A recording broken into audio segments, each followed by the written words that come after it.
The Backrooms. Ahead lies a path that no other human has yet discovered.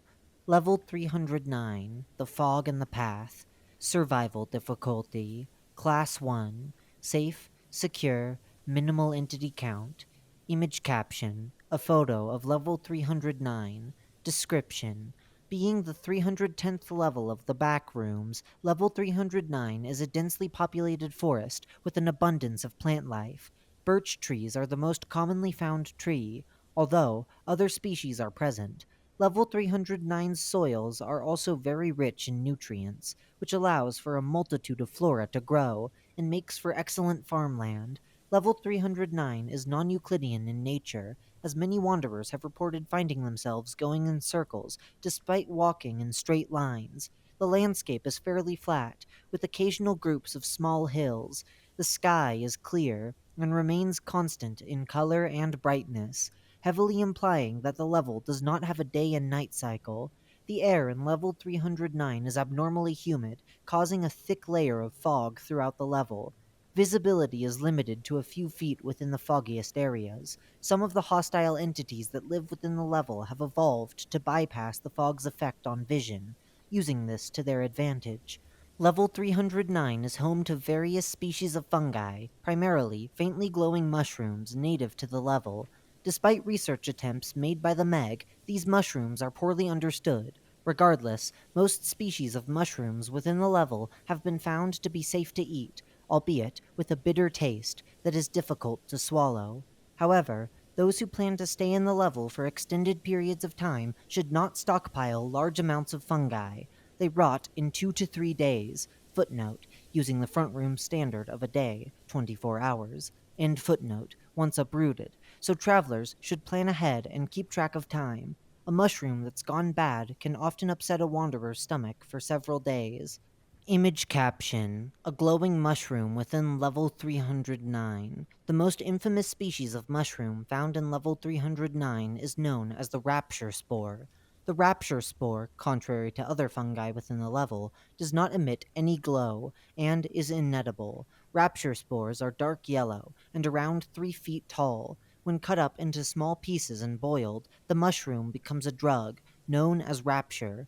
Those who have inhaled the drug firsthand describe it as tasting salty and feeling suffocating for the throat. Rapture constantly emits a cloud of smoke that induces a feeling of intense, manic joy and pleasure upon inhalation, inflicting the brain with mass amounts of dopamine.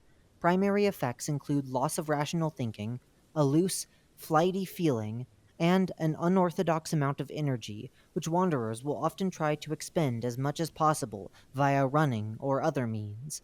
Various groups within the backrooms have collected the substance for trading and recreational purposes. The average price for a pound of Rapture is around 1 liter of almond water. The Path. The Path is a straight 1 yard wide road crafted out of old and worn down wooden planks. While traveling on the path, one may find once toxic, corroded wood, which is often the result of a brawl with a death moth, estimated to be 10 miles long. The path has a unique effect in which fog is less prominent the closer one is to the path. The beginning of the path is where most wanderers will find themselves upon entering level 309. Those who wish to quickly exit the level or travel in a safe manner should stick to, and not stray from, the path. Otherwise, they will find themselves in the foggy and more hazardous sections of the level. Starting at the half-mile checkpoint, the path becomes unstable, with any wanderers walking on the wooden planks past this point being prone to sudden no-clipping. The level the wanderer is transported to is correlated with the distance they have traveled. Footnote: more detailed information can be found in Exits. End footnote. However, walking next to the path instead of directly on it will prevent no-clipping. Entities.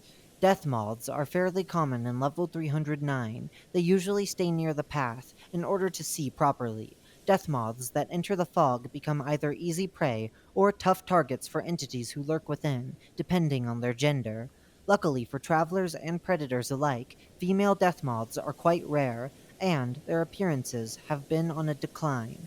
If one wishes to do so, it is possible to tame a male death moth using the mushrooms found within level 309. However, doing so is rarely more than a waste of resources. Another entity found within the level is the Hound. Hounds in level 309 have evolved to be able to see through the fog with relative ease, using infrared vision to detect infrared radiation. Additionally, they show very different behaviors from their baseline counterparts, forming in groups of 2 to 4. They perform ambushes on unsuspecting prey, mainly travelers and stray death moths. A fair number of injuries and even deaths have been caused by wanderers being ambushed and panicking too much to perform the necessary counteractions. To prevent ambushes, one should try and present themselves as tough, ideally holding a weapon of sorts. Hounds are often intimidated by this and may avoid conflict. Additionally, spotting and staring down a hound before the ambush has started can often be enough for them to retreat. If a brawl does occur, and one does not have any escape options, then it is recommended to attack with a bludgeoning weapon, such as a hammer, wrench, crowbar, etc., to take advantage of their weak skin. The Mycelium. Also found in level 309 are the Mycelium, native sentient mushroom like humanoids that form the primary civilizations found within the level. Mycelium are similar in appearance, and presumably biology, to both the glowing mushrooms and rapture spores of level 309. Similarly to the mushrooms themselves, the entity's biological processes are poorly understood. They emit a faint glow and can change color at will. Further investigation has suggested that the entities use this technique as a way to communicate with one another. While the Mycelium's language is impossibly hard to decipher, a few basic phrases have been translated. For example, a Mycelium will emit a green glow as a signal that it is comfortable and content, and red if it is angry or perceives something as a threat. Generally, Mycelium will not show hostility unless threatened or while hunting for hounds. Mycelium are about 2 feet tall and weigh about 30 to 40 pounds. The species is omnivorous, primarily eating the meat of hounds and the glowing mushrooms within level 309. They are fairly weak and lack much durability, so they use group tactics and tool making in order to hunt and defend themselves. The Mycelium have learned to make use of their biological similarities with Rapture. Reports have shown the entities carefully cutting off small parts of their body mass using wooden knives and heating them up with makeshift fire.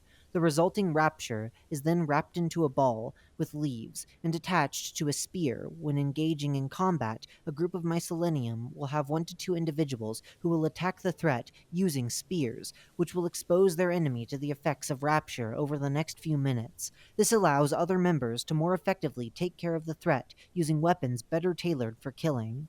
Mycelium civilizations. Image caption. An assortment of miscellaneous tools used by the Mycelium. Mycelium form communities within the foggiest sections of level 309.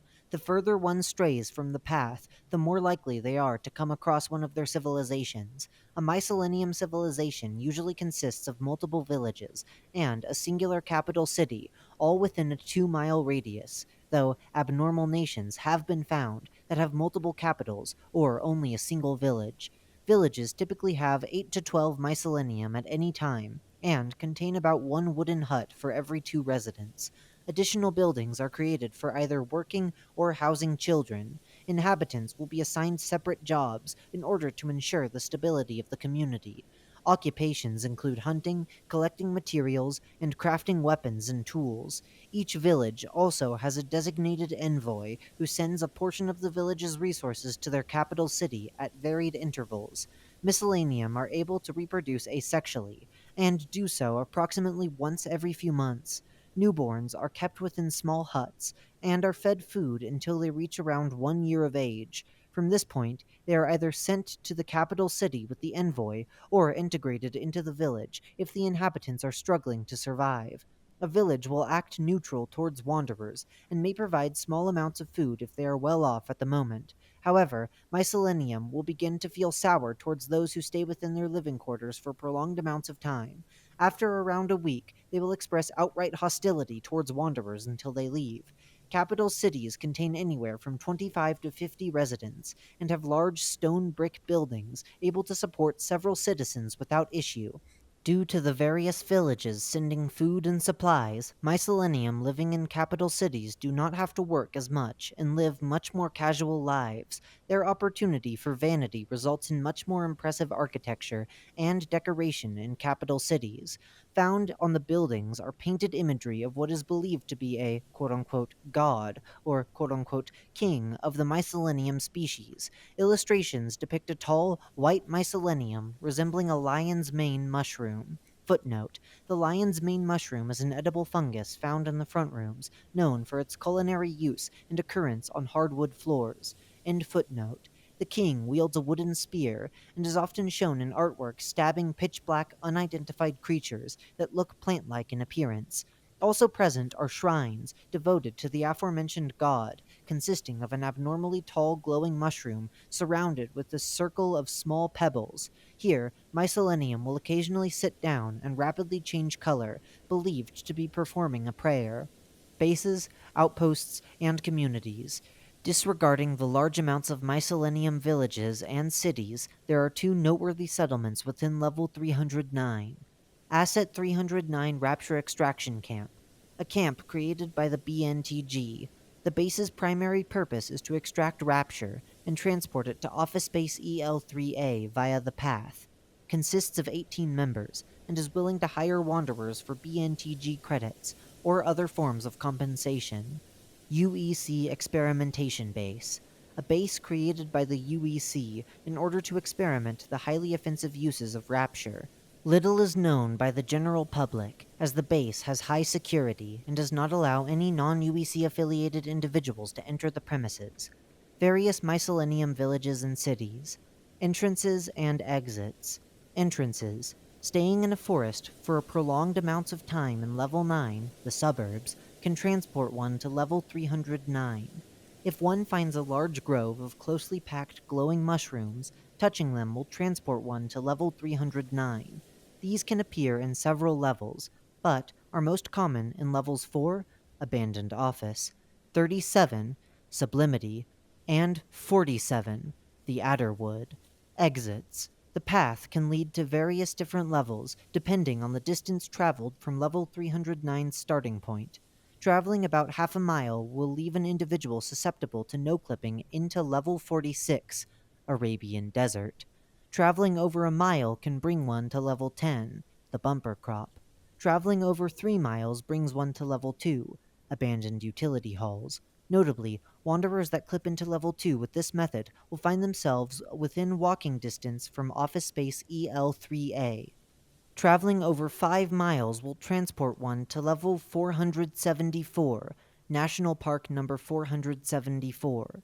Trees may occasionally have signs pointing upwards, placed next to them. Climbing these trees will cause a wanderer to find themselves holding onto a tree in Level 39, Enchanted Forest.